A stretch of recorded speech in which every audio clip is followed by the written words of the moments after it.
Eind hier is de productie bij het vangrailfabriek stil komen te liggen.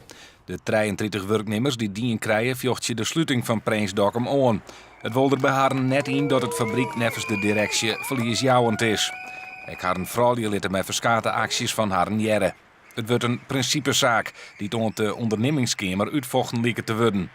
Maar na tussenkomst en maandenlange onderhandelingen van vakbonden en advocaten komt justerjoen een nij eindbod en sociaal plan op tafel. Het is kies of delen. Of we moeten zien in je wachtje, zolang is het erop procederen.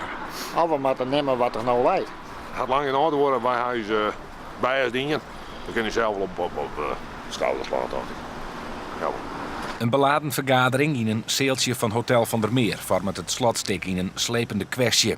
Akkoord gaan met nog 5 mannen salaris en een vergoeding van €2500 om te ziekje naar oorwerk houdt in dat alle verzet en procedures om Prinsdokkum heen staakt worden matten.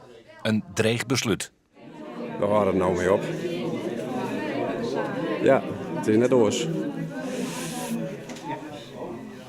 We begrijpen qua heel goed dat er heel veel emoties binnen.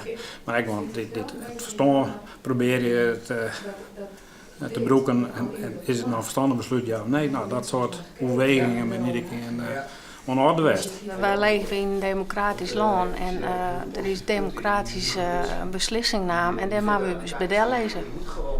Zij is mijn gevoel op dit moment. Maar het nog wel een plakje aan.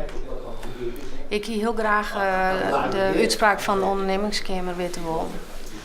En dat gaat nou natuurlijk net terug. Ik denk dat we nog steeds trots zijn op onszelf, wat we niet in hebben, hoe we het niet in hebben. Wat we als vakbonden, maar ook hebben we hier tegen elkaar gezegd als sociale gemeenschap, hebben we wel gezegd dat wij wel gaan proberen om hiermee door te gaan. Om toch te blijven beweren dat er een aantal zaken in dit soort procedures gewoon helemaal fout gegaan zijn.